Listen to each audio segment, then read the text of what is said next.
Interview Mika, Fanny, Olivia, Willow Grove, première. Salut Mika. Salut Mika. Salut Fanny, salut Olivia. Merci beaucoup de nous accueillir dans ton atelier aujourd'hui.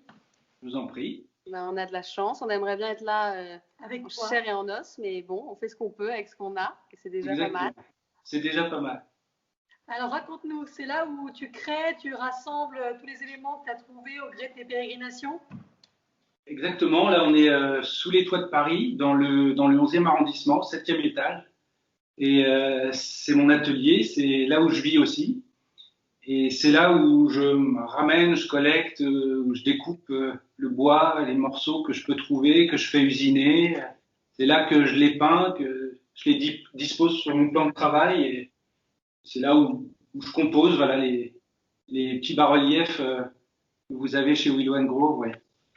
D'accord. Et donc du coup, on a remarqué, et on en a souvent parlé, que tu travailles vraiment en petit format. Est-ce que tu peux nous expliquer pourquoi? Alors, moi je vois pas ça en termes de petit ou grand, mais par exemple, comme vous le savez, je suis diplômé des Beaux-Arts de Paris.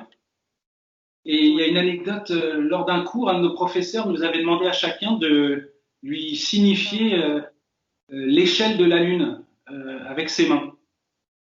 Et j'avais remarqué qu'il y avait une peintre expressionniste abstrait, donc très gestuelle, qui faisait de très grands formats, qui avait répondu, pour moi, la Lune, elle avait ouvert ses bras. Et quand est arrivé mon tour, j'ai dit, moi, la Lune, elle est comme ça. Et j'ai fait la Lune avec mes deux mains, comme ça, pas plus grand qu'un iPhone, quoi, comme ça. Et ensuite, ce professeur nous a demandé de regarder les tableaux que l'on avait fait devant nous. Et on a tout de suite compris que chacun avait donné, en signifiant la taille de la Lune, chacun avait donné sa propre échelle. Donc je pense que pour moi, c'est pas des petits tableaux, c'est des tableaux qui sont à mon échelle, qui me permettent d'appréhender. Pardon, Olivia? C'est ta vision du monde finalement. Voilà, c'est exactement, c'est ma façon d'appréhender le monde, de le mettre dans des petites boîtes, effectivement, et peut-être de le tenir à distance symboliquement pour qu'il soit moins menaçant ou qui me permette en tout cas de l'observer. Et alors du coup, raconte-nous les petits éléments que tu mets dans tes tableaux. Donc là, moi, je vois des ronds, je vois des formes plus rectangulaires. Tu dis que tu les trouves comme ça, tu les redécoupes.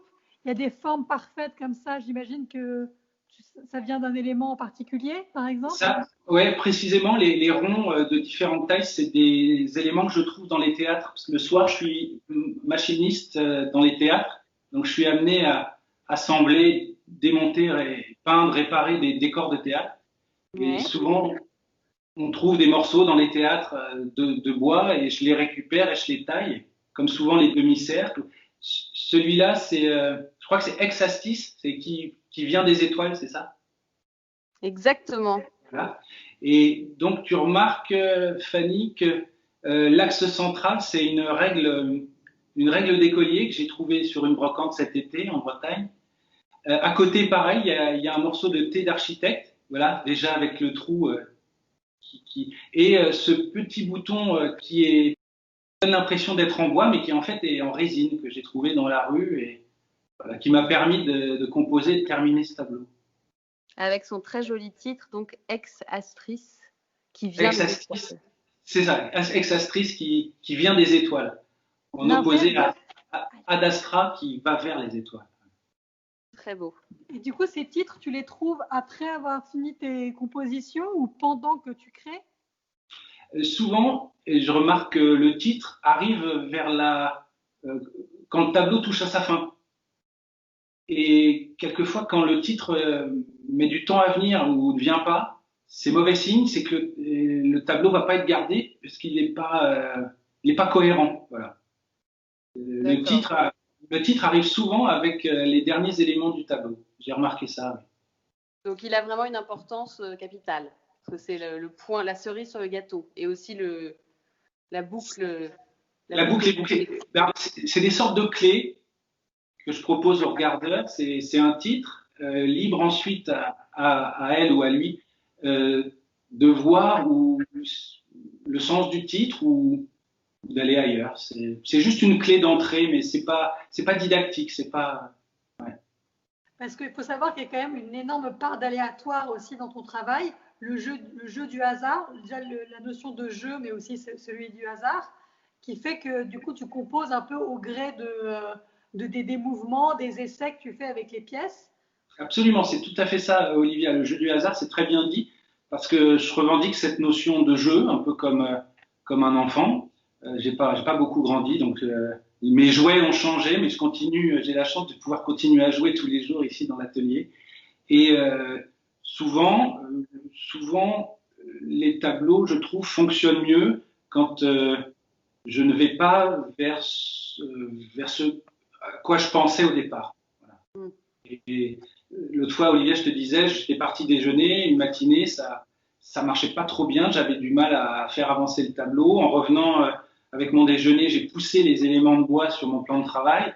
Et en mangeant, je me suis aperçu que le hasard d'avoir tout dégagé avait provoqué des frottements, des chevauchements des combinaisons de morceaux auxquels j'avais pas pensé le matin et qui m'ont permis en tout cas, d'avancer sur le tableau et de le terminer.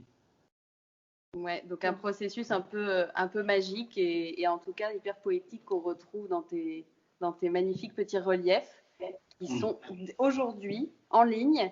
Toutes ces nouveautés, donc on en a 9 qui apparaissent sur le bébés site. À découvrir voilà. sur le site de Willow & Grove. Merci pour ton temps et pour tes explications. C'est super intéressant de rentrer comme ça dans ton univers. Merci à vous.